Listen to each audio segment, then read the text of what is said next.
from a college student who's going to be a future teacher. And her question was, how does the wonder wall work when answering questions?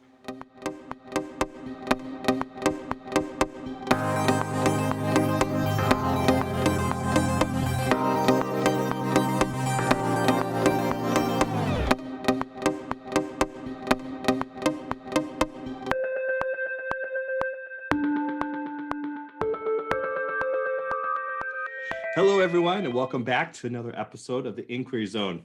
My name is Douglas Hunnings, and I'm the Director of the Primary STEM Education here at ETHOS Innovation Center. I'm John Taylor, Director of STEM Education, also here at ETHOS Innovation Center. Great to be with you today. Yes, and John, I hear you have a question for us today. I do. This was actually from a college student who's going to be a future teacher. Right. And her question was, how does the wonder wall work when answering questions? That is a great question. I know when we were talking about science and how to get students questioning, we told people to make a wonder wall in the classroom, and I had one as well. So you would think, collecting all those questions, well, this is a great question. How do we go about answering those questions? And we've had teachers at our trainings ask us this too, okay, I've made this great wonder wall. I put all these questions. Now, what do I do with them? Yeah, and I think even to the lead in of, especially I think as a young teacher, is how you put the questions on the wall. So the kids are going to ask you something. And I think as a teacher, it's good to be strategic and thinking, how should I word this up there? Using proper grammar and all that, but also something that is very clear and well-defined because we're modeling them. We're modeling what is a good question. And so we have to kind of think to myself, is it open-ended? I have to think, is it something which is way out there, which is okay. But if I'm gonna have a question up on the wall that's a way out there question, I'll probably put a second question that's related to it, that's very down to earth. I know we can solve this one, even if we'll never be able to solve the other one. Mm-hmm. And I would say that's a great way to do that.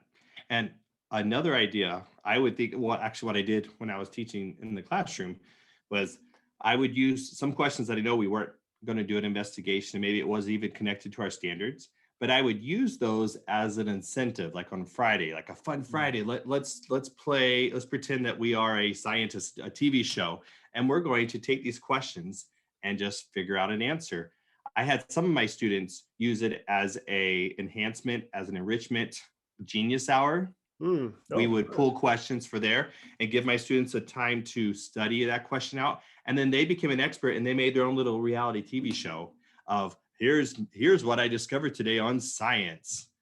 And so then, and I took it as a writing piece. So they had to write out their script, what they were going to say. And then we presented it.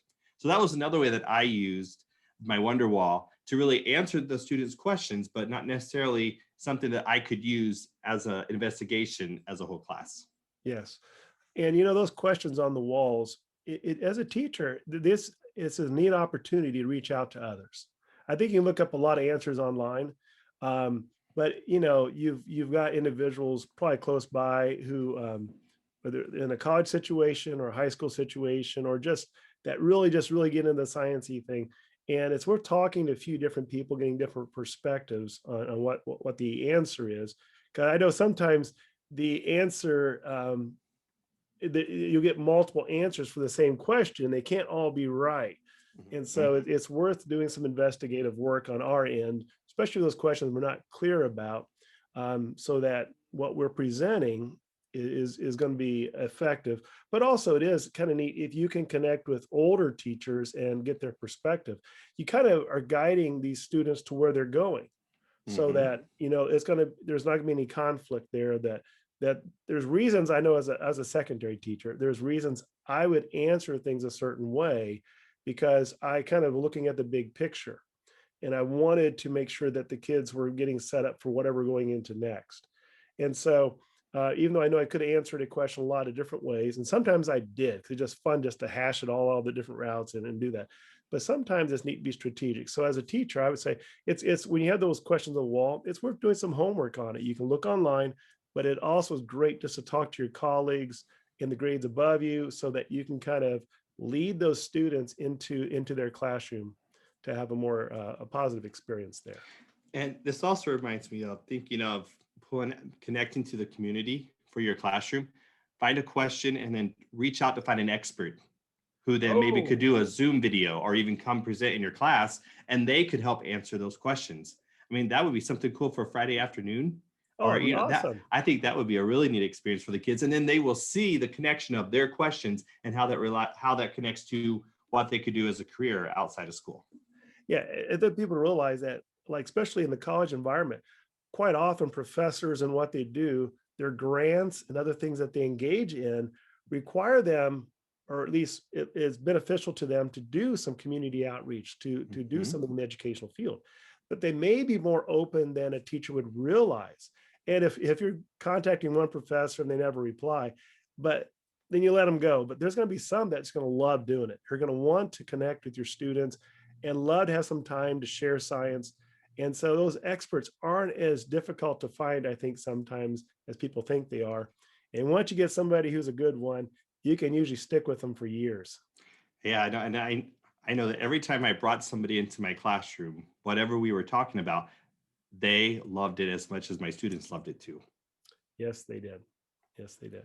So that was a great question about how you can springboard onto other activities using the questions off the Wonderwall. Oh yeah, and it's that thing where all those questions would be up there. I do think as a teacher, it's good to have, I would try to have a goal of like a fourth to a third of those that you never get to. Mm-hmm. Those are the questions they may wonder on for life. And that's part of science, that curiosity. So I don't think we need to feel like we need to have all those questions answered. You can use a very strategic tool though. And especially if you know what science subjects are coming up in your own class, like we're going to do in the spring and you're in the fall, you can kind of get some questions that when you get to the spring, like, weren't we wondering on that? Mm-hmm. That's right. So awesome. I want to thank you guys for joining us, and we look forward to seeing you next time. Don't forget to look at the bottom for questions. Keep throwing them to us. We'd love to have your questions, and contact us here at Ethos also. Thank you and have a great time. Take care, everyone.